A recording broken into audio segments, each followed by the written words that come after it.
एक पॉइंट है हमारे पास जीडीपी एंड वेलफेयर। तो जीडीपी एंड वेलफेयर में क्या है? जीडीपी एंड वेलफेयर में एक पॉइंट छोटा सा पूछा जाता है और वो ये है कि क्या कभी ऐसा हो सकता है कि हमारे देश में जीडीपी तो बढ़ रही हो लेकिन जीडीपी के बढ़ने से वेलफेयर में कोई इंक्रीज नहीं हो रहा हो, यानी कि जीडीपी तो इंक्रीज करे मगर वेलफेयर के अंदर कोई इंक्रीज ना हो।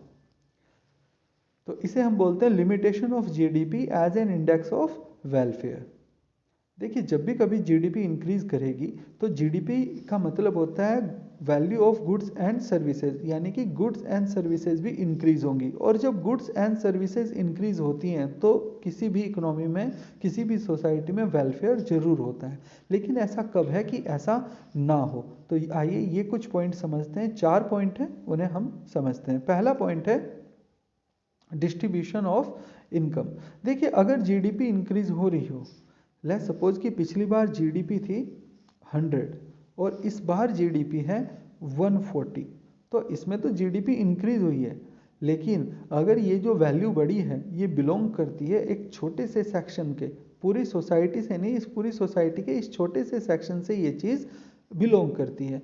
तो इसमें जीडीपी तो इंक्रीज हुई है लेकिन इस जीडीपी इंक्रीज से इन सब लोगों का भला नहीं हुआ। भला किन लोगों का हुआ है? इस छोटे से सेक्शन का भला हुआ है। इसे कहते हैं डिस्ट्रीब्यूशन ऑफ इनकम। जिस समय जीडीपी इंक्रीज कर रही हो मगर लोगों का वेलफेयर नहीं हो रहा, क्योंकि जो इनकम है वो बेसिकली कुछ ही हाथों में रुक कर रह गई। Second one is the composition of the GDP. ठीक है, composition of the GDP simply means GDP में वेलफेयर तब होगा जब हम कंज्यूमर गुड्स को बढ़ाएंगे।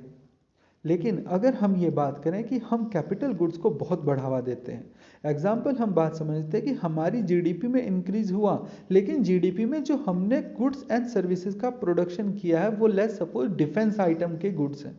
अब वो डिफेंस गुड हमारी पब्लिक के काम तो नहीं आएंगे कंजम्पशन के, या फिर वो उन्हें यूटिलाइज या कंज्यूम नहीं करेंगे। तो यानी कि हमने जीडीपी तो बढ़ाई क्योंकि हमने प्रोडक्शन किया है, लेकिन जिन गुड्स का प्रोडक्शन किया वो हमारे देश में वेलफेयर को डिनोट नहीं करते। तो यह है composition of GDP. Third one is the non monetary transaction. Well, non monetary transaction simple means that if economy deals with the barter system. अगर इकोनॉमी में ट्रांजैक्शंस तो होते हैं और वो ट्रांजैक्शंस किसके थ्रू हो? बार्टर सिस्टम के थ्रू हो, जहाँ पे मॉनेटरी का ट्रांजैक्शन हो ही ना। अगर कभी ऐसा हो तो गुड्स एंड सर्विसेज तो प्रोड्यूस होंगी लेकिन उनके बदले में कोई भी मॉनेटरी ट्रांजैक्शन नहीं होगा और इकोनॉमी के अंदर केवल मॉनेटरी ट्रांजैक्शन को ही रिकॉर्ड किया जाता है, नॉन मॉनेटरी ट्रांजैक्शन को रिकॉर्ड नहीं किया जाता। Now one point is externalities. Externalities simple means कि अगर किसी इंसान का कोई फायदा हो रहा हो या नुकसान हो रहा हो किसी दूसरे की वजह से और वो उसको कोई प्राइस पे नहीं करता। लेट्स सपोज कि मैं अपने घर के पास कूड़े का बहुत बड़ा ढेर रखता हूँ और इसकी वजह से मेरे पड़ोसी को प्रॉब्लम हो रही है। अब पड़ोसी इसकी वजह से बीमार पड़ जाता है, लेकिन इस कूड़े के ढेर के चलते वो मेरे ऊपर कोई पेनल्टी नहीं लगा सकता। इसका ठीक एग्जाम्पल ये है कि लेट्स सपोज कि अगर मैं अपने आसपास में बहुत ही खूबसूरत गार्डन बना के रखता हूँ, ठीक है, जिससे लोगों का स्वास्थ्य और मन अच्छा रहता है मेरे पड़ोसियों का, लेकिन मेरी सोसाइटी के लोग इस गार्डन के बदले में मुझे कोई पेमेंट नहीं करते। इसे कहते हैं एक्सटर्नलिटीज़। हमारी इकोनॉमी में दूसरों के अच्छे और बुरे होने की वजह से जो इम्पैक्ट पड़ रहा है हम लोग उस इम्पैक्ट का प्राइस या पेनल्टी पे नहीं करते।